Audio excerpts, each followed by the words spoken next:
When you feel the need to transfer money, you will see that it is not a simple financial action. It is a reflection of the interconnectedness we all share. Notice how when you are handing over money or you have to transfer money, there is a little resistance or pain that you feel inside you. And that is nothing more. That is nothing more than an echo of your own insecurities and fears related to courage, trust and surrender. Trust and surrender.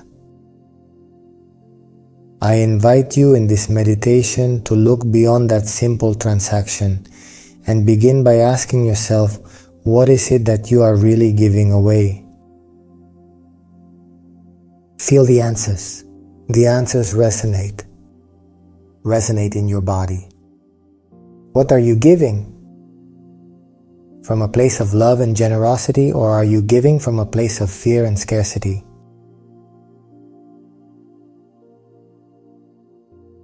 Every action, no matter how small, is an opportunity to connect more deeply with yourself.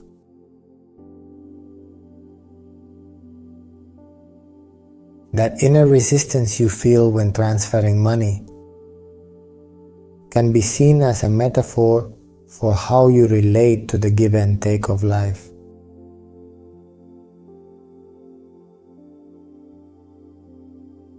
How often do you resist giving? Not only in monetary terms, but in love, in time, in energy, out of fear. In time, in energy, for fear of losing something.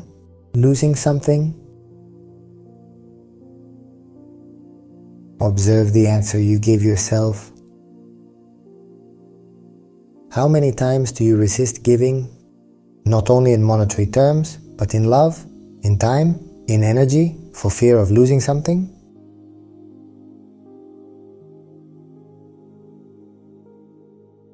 Keep in mind that life operates in a constant flow of giving and receiving.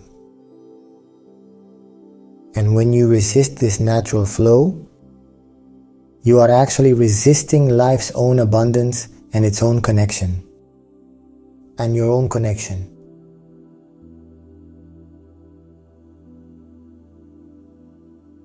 Remember that money, just like everything else in this world, is a form of energy. And energy is meant to move and flow.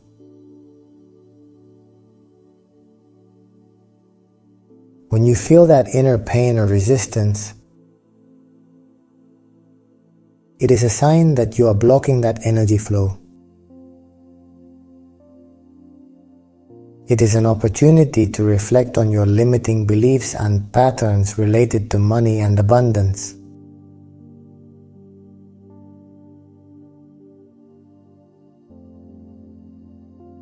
Instead of seeing this simple transaction as a loss or a sacrifice,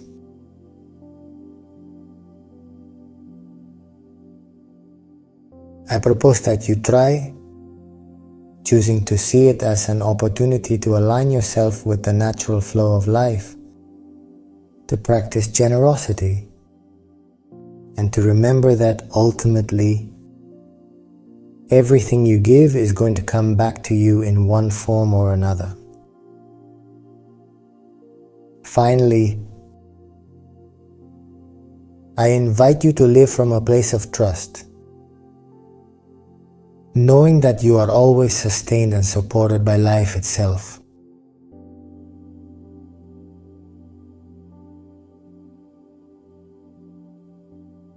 I ask you a question.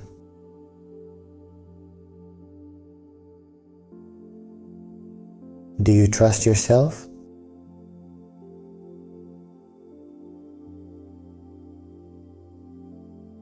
And in others?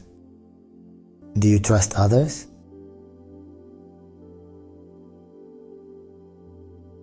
Watch those answers. Do you feel safe sharing? Or do you feel that by doing so you are keeping less?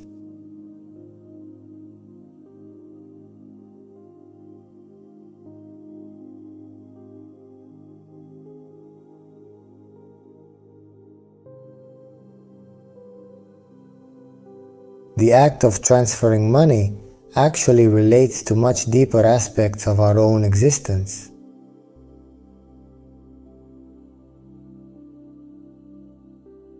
When we look at this, what you're doing now is you're facing this resistance and these fears, and you're growing, and you are also contributing to the collective growth. I congratulate you on that.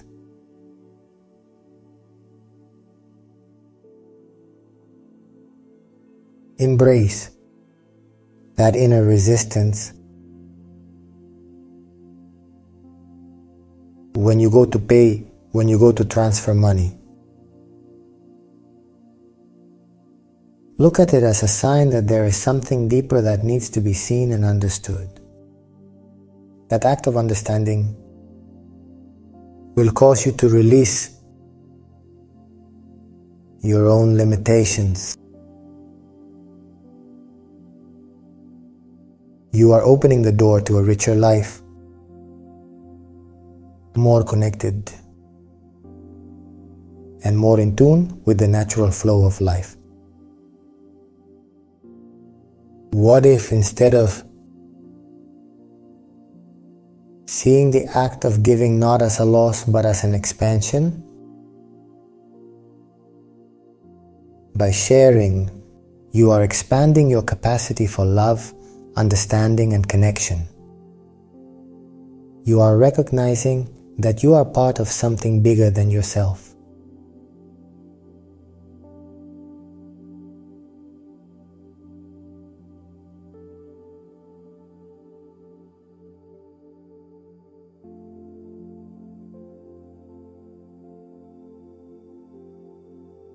What opportunity for growth and understanding are you missing out on by giving in to your fears?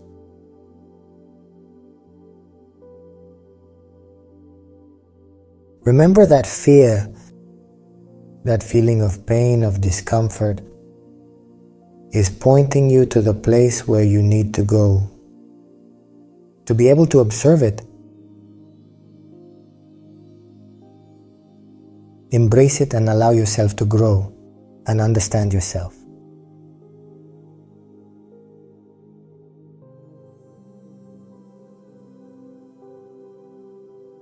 When you recognize these stories and question their validity, you realize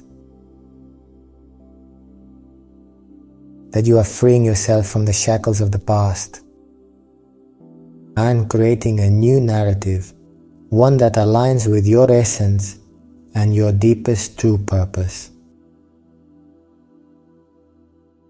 I congratulate you for what you are doing now, for looking straight ahead, for observing yourself from this angle. It is not about denying or rejecting your past experiences, but to learn from them and use them as a springboard to greater understanding and growth.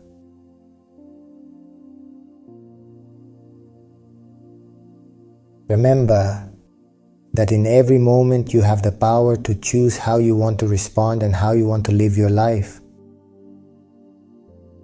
Instead of avoiding and repressing these resistances, I invite you to continue to embrace them.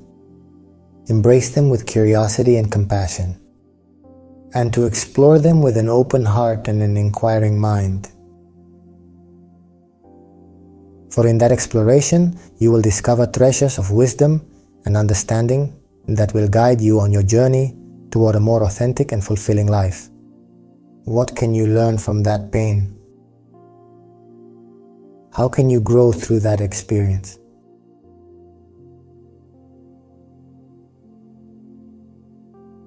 True wisdom is not found in the accumulation of knowledge, but in the ability to be present, to listen with your heart, and to respond from a place of authenticity. Thank you very much. I wish you a very good day.